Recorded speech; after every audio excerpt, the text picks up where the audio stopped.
Nigawindi Blakata Kan 2025 la Maroc. Igasre chifflé. Ibeseka Tama Sorokata Coupe d'Afrique des Nations Nage directi la. Winchi SMS fait Saba Wolumflan Nani Anidou Drome Mwa SMS qui sendo Kluna Nijura Kachaya Ibido Fara Igarske Kanka Gani La Jalim Betosina Fo Novembre Galotri Bisaba Samba Fla Animwanduru Orange au Kerefe.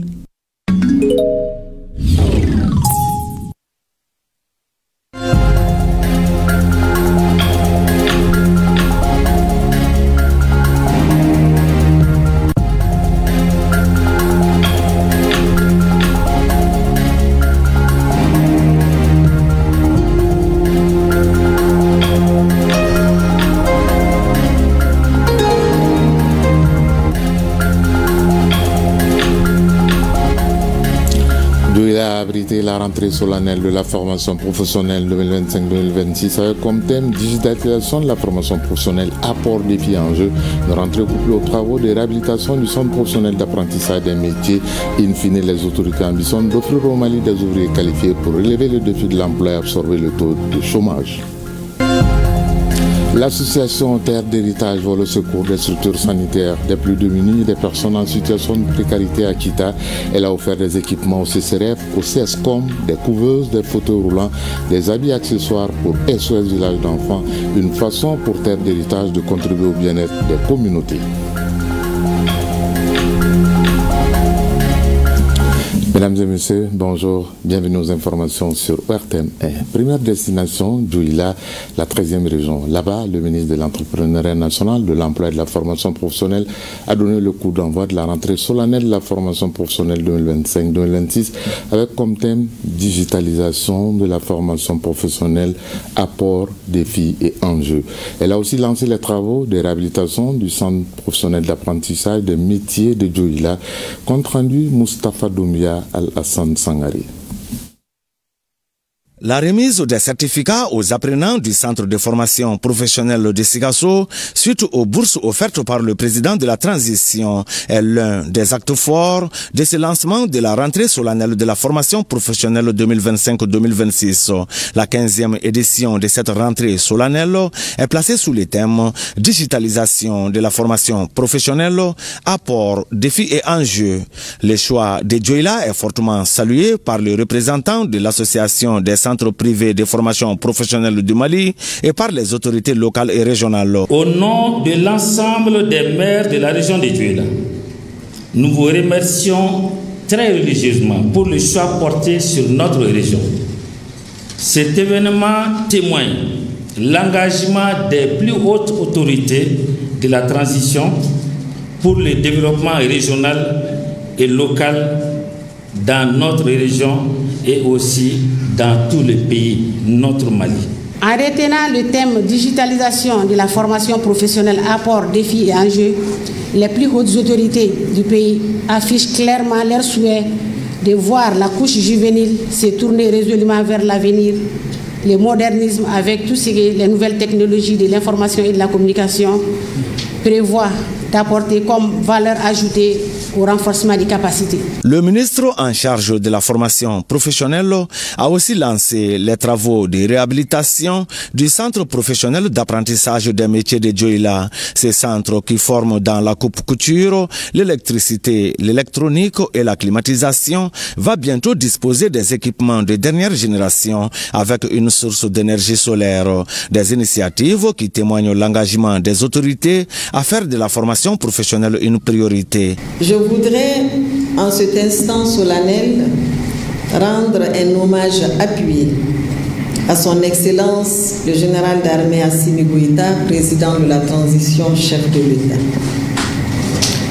Sous son leadership visionnaire et son engagement constant, notre pays a entrepris des réformes courageuses qui placent la jeunesse, la formation professionnelle et l'emploi au cœur du projet national de refondation. Le président de la transition n'a cessé d'investir dans le développement du capital humain, convaincu que la formation des jeunes et des femmes est la clé de la souveraineté économique et du progrès durable. La visite des stands et celle aux notabilités sont d'autres activités en marge de la cérémonie de lancement. Un bref retour ici à Bamako avant de retourner dans quelques capitales régionales.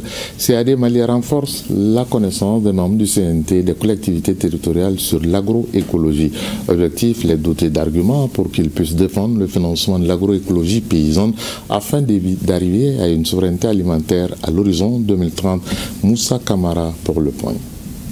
Au Musée national du Mali, ce vendredi, l'heure n'était pas à l'exposition, mais plutôt à une réflexion stratégique. En effet, la CAD Mali et Oxfam Mali ont rassemblé députés, représentants des collectivités et ceux de la société civile pour un atelier dédié aux enjeux agroécologiques. L'objectif est clair, convaincre les parlementaires de consacrer 60% du budget agricole à l'agroécologie paysanne. Une décision cruciale pour protéger les sols et renforcer la résilience des communautés rurales. La finalité recherchée, c'est que ces conseillers nationaux soient suffisamment outillés pour pouvoir défendre la part de l'agroécologie paysanne lors des échanges au niveau du CNT. Cette rencontre s'inscrit dans le cadre du programme régional de transition agroécologique qui vise à convertir 70% des terroirs maliens à l'agroécologie d'ici 2030, rapprochant ainsi les pays de l'objectif de souveraineté alimentaire. Nous notons un engagement croissant de l'État en faveur des pratiques agroécologiques. Un point focal agroécologique a été nommé au sein de la Direction nationale de l'agriculture de l'État, et l'État a augmenté la part de subvention des engrais organiques à 60% en 2022. De nature, l'agroécologie est une approche qui allie productivité avec préservation des ressources, génération des écosystèmes, souveraineté alimentaire et justice sociale. En formant ses parlementaires, le Mali mise sur une transition agricole pilotée par ses décideurs. Répartons dans les régions. Le retour effectif de l'État à Kidal, enjeu et perspective d'une souveraineté territoriale affirmée, c'était le thème d'un colloque initié par l'Université de Ségou dans le cadre du 14 novembre, date anniversaire du retour de l'État à Kidal. À Koutchala aussi, l'association Assimi Demeton a fêté le 14 novembre par un point de presse sur le thème Refondation et souveraineté. Reportage Brema Kone depuis la 16e région Koutchala et Kandé Sila à Ségou dans la 4e région. Cadre d'échange et d'analyse entre enseignants, chercheurs, universitaires et autres personnalités, ce colloque de l'Université de Ségou vise à célébrer le 14 novembre, date anniversaire marquant le retour de l'État à Kidal. Et le thème choisi est évocateur à plus d'un titre. Retour effectif de l'État à Kidal, enjeux et perspectives d'une souveraineté territoriale affirmée. Kidal n'est pas une localité comme les autres. Elle est devenue au fil des décennies le miroir de nos douleurs et de nos espoirs, le reflet de notre volonté de vivre ensemble, de bâtir un Mali indivisible. Son absence de giron administratif a longtemps symbolisé une faille dans la continuité territoriale et institutionnelle de notre État. Ce colloque aura permis à d'éminents spécialistes d'évoquer plusieurs sujets, des sujets relatifs à cet événement symbole de la souveraineté retrouvée, les enjeux liés à la gouvernance locale, la réconciliation et la pacification des territoires, la relance des services publics ou l'enracinement de l'État et la consolidation de la souveraineté nationale. Cette journée de réflexion témoigne de la vitalité intellectuelle et du patriotisme de notre université. Elle s'inscrit dans la droite ligne de notre mission fondamentale qui consiste à penser le Mali, à comprendre ses défis et contribuer par la science et le débat d'idées à la construction de son avenir. Les questions-réponses, mais surtout des messages relatifs au dialogue et à la cohésion sociale ont été largement évoqués. La libération de Kidal faisant référence à sa reprise le 14 novembre 2023 par les forces armées maliennes est fêtée à Koutiala à travers un point de presse ayant pour thème la refondation et la souveraineté. C'est un jour de commémoration, de fierté pour nous et surtout d'engagement patriotique. Nous félicitons l'ensemble du peuple malien qui a été résilient et qui est en train de montrer son patriotisme, son amour pour ce Mali. La célébration de la fête du 14 novembre a été mise à profit pour inviter les populations à l'union sacrée, gage d'un Mali plus fort. Unissons-nous, donnons-nous la main pour tirer notre pays de cette situation. Si nous n'arrivons pas à le faire, ça veut dire que nous allons aider nos ennemis à gagner leur combat. L'association Assimi Demeton se base sur les efforts consentis par le gouvernement du Mali en matière de gestion de la crise sécuritaire et la constance de la résilience des populations pour affirmer que notre pays vaincra. De la capitale de l'or blanc, le coton, direction la capitale de l'arachide Kita, la 12e région, ouf de soulagement au CCRF, au CESCOM et au S-Village d'enfants. Les différentes structures viennent de recevoir des dons de l'association Terre d'héritage. Ces dons sont constitués de couveuses, de fauteuils roulants, d'habits et autres accessoires. Kita, Mohamed Fabrice Kambo et Famaga Kiabou. Des couveuses, des fauteuils roulants pour le centre de santé de référence et le CESCOM de Dar Salam.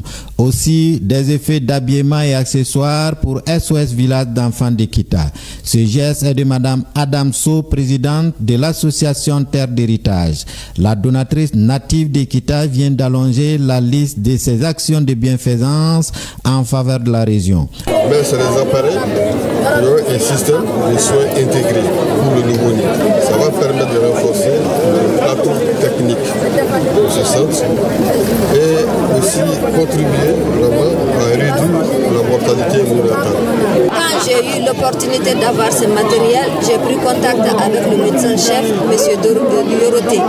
Donc je lui ai posé la question, est-ce que ce matériel-là a une nécessité pour la ville de Kita? Il m'a dit, on n'espère même pas avoir ce genre de matériel. J'ai dit, ok, très bien. Je suis très contente le fait que les matériels sont arrivés. Occasion pour les autorités régionales de magnifier la donatrice Adamso pour son attachement au développement de Kita et d'inviter les Kitois d'ici et d'ailleurs d'emboîter les pas. Nous sommes également là ce matin pour magnifier l'action des hommes et des femmes qui sont dans la diaspora, notamment en France et ailleurs, pour ce qu'ils ont déjà fait pour la ville et la région de Kita avant, et pour ce qu'ils continuent de faire, mais également pour ce qu'ils projettent de faire, comme eux-mêmes l'ont annoncé ici. Le développement de Kita se fera d'abord par les Kitois. Il y a des programmes gouvernementaux, il y a des programmes présidentiels spéciaux. Tout cela peut nous apporter des choses, mais le b.a.-ba de notre développement commence par nous-mêmes. Au cours de la cérémonie, les techniciens ont expliqué au chef de l'exécutif régional les rôles et les fonctionnalités des différentes donations de la présidente de l'association Terre d'héritage, Adamso, pour les différentes structures bénéficiaires. Du long des rails depuis Kita, je vous amène sur les dunes de la 6e région Tombouctou. Dans la cité mystérieuse, on a procédé au lancement de la foire agricole commerciale et artisanale. Une foire organisée par la plateforme multi-acteurs de la cité des 333 saints en partenariat avec l'UNICEF et l'AMSS. Elle s'inscrit dans le cadre du projet PAFEM et vise à valoriser le Made in Tombouctou. Saloum Konati. Fidèle à ses objectifs, la plateforme multi-acteurs démontre une fois de plus le savoir-faire des Tomboxiens à travers sa prestigieuse foire agricole, commerciale et artisanale. Objectif, faciliter l'accès des producteurs et productrices aux opportunités de marché et favoriser la création de partenariats. La foire agricole, commerciale et artisanale permettra des échanges d'expériences intra- et extra-communales. De manière globale, le déroulement de la foire est une expression de la valorisation et de la vulgarisation du Made in Tombouctou par toutes les couches sociales, culturelles et économiques. Je suis là pour exposer le condiment made in Tombouctou. Nous avons la vermicelle traditionnelle, la boule d'akassa, entre autres. L'initiative est soutenue par l'UNICEF et l'AMSS dans le cadre du projet de promotion de l'accès au financement de l'entrepreneuriat et de l'emploi au Mali. Cette initiative s'inscrit dans la dynamique nationale de promotion de l'inclusion financière et du développement de l'économie locale, visant la valorisation du potentiel des jeunes, des femmes, des producteurs ruraux et des artisans dans notre région.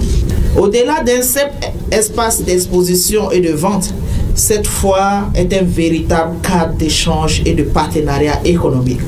Durant 3 jours, la ville de Tombouctou sera le carrefour de rencontres et d'échanges entre opérateurs économiques venus des communes du cercle pour exposer et vendre leurs produits.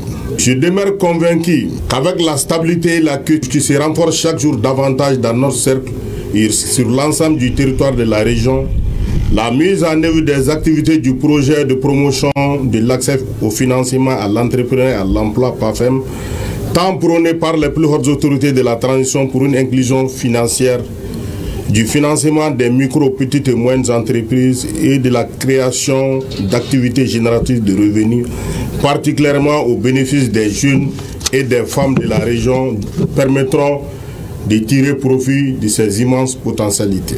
La visite des stands par les autorités régionales a mis fin à cette cérémonie. Descendons à présent au sud et cap sur Bougouni. Dans le Bani Mononché, l'association pour le développement harmonieux et durable a lancé les activités de son nouveau projet dans la commune rurale de Wassoulou Balé Cercle de Yamfolila. Un projet pour cultiver la paix et la cohésion sociale entre toutes les communautés. D'une durée d'1 an, le projet est évalué à plus de 79 millions de francs CFA. Abdul Karim Konaté et Djurul Barayogo pour les détails. La paix, gage d'un développement harmonieux, c'est l'esprit qui anime les membres de l'association pour le développement harmonieux et durable ADH Mali. Et c'est dans cette optique que l'association s'engage pour cultiver la paix et la cohésion dans la commune rurale de Wassoulou Balé Cercle de Yamfoula. Cette initiative qui vise à prévenir les conflits intercommunautaires et raffermir les liens sociaux s'inscrit dans la phase 2 du fonds d'appui au moteur du changement FAMOC. C'est une zone frontalière et puis généralement c'est des zones qui sont très affectés par des conflits communautaires, des déplacements massifs des gens qui viennent souvent de l'extérieur. C'est pour cela que le projet a décidé de choisir la commune de Wassoulou Balé pour cette première phase. Plus de 78 millions de francs CFA, c'est la valeur du projet dont l'exécution s'étend du mois d'octobre 2025 à septembre 2026. Ce projet touche environ 39 villages de la commune rurale de Wassoulou Balé avec comme cible les jeunes, les femmes, les migrants de retour et les personnes déplacées internes. Ce n'est pas un nouveau projet pour notre commune. Grâce à ce projet, la paix et la cohésion sociale sont bien renforcées au sein de nos communautés. La culture de la paix n'est pas un simple concept. Elle se construit chaque jour à travers nos comportements, nos paroles et nos actes. J'invite donc l'ensemble des acteurs ici présents à s'impliquer activement dans la mise en œuvre de ce projet. A noter que le projet ADH Mali est une nouvelle ère d'espérance pour la population de la commune rurale de Wassoulou Balé, celle d'un vivre ensemble harmonieux, fondé sur la tolérance et la solidarité. Allons maintenant dans le Méguétan à Koulikoro, la deuxième région, pour le lancement de la 13e édition du concours Jeunesse et Citoyenneté, Éducation à la paix, au civisme et au vivre ensemble. L'initiative est du groupe Citoyenneté des droits humains en partenariat avec le ministère de l'Éducation nationale. Le thème pour cette édition 2025 est « Ma citoyenneté, mon identité ». Ousmane Koueta, Fancier Samaki.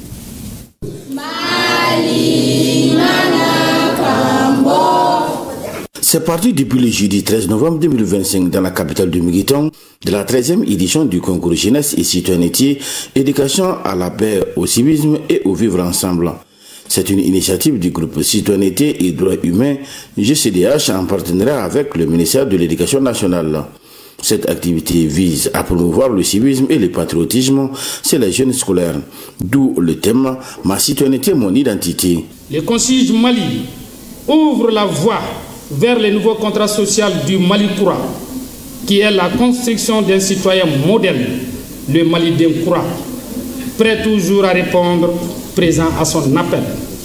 Et la 13e édition de Concige Mali contribue à l'éducation et la formation civique et citoyenne de plus de 19 020 jeunes scolaires et permettra la construction d'un système éducatif national solide et inclusif. L'entreprise témigra fort de son caractère social. Elle œuvre au quotidien à la promotion de l'emploi de jeunes et contribue ainsi au développement économique et social du Mali. Durant 6 mois, 10 académies d'enseignement à travers le Mali vont s'y rivaliser dans les disciplines comme la poésie, la chorégraphie, le sketch, entre autres. Si on continue comme ça, dans une décennie, vraiment, les mentalités vont changer et les comportements vont changer. Le Mali sera grandi dans cette initiative. La cérémonie de lancement a été agrémentée par une prestation d'artistes. C'est au pied de la colline Nyanankoulou, au lieu de la culture et de l'histoire du Mali, que ce journal prend fin. Le prochain, c'est à 20h. Vous serez avec Nyanya Aliou Traoré. Bonne suite de programme en compagnie de ORTM 1. Bel après-midi à toutes et à tous. Surtout, bonne semaine à venir. Tout le plaisir a été pour moi de vous servir vendredi, samedi et aujourd'hui. Chacun de nous ne peut être une étoile, mais tâchons de briller pour éclairer là où nous sommes. Au revoir et à très bientôt. Oh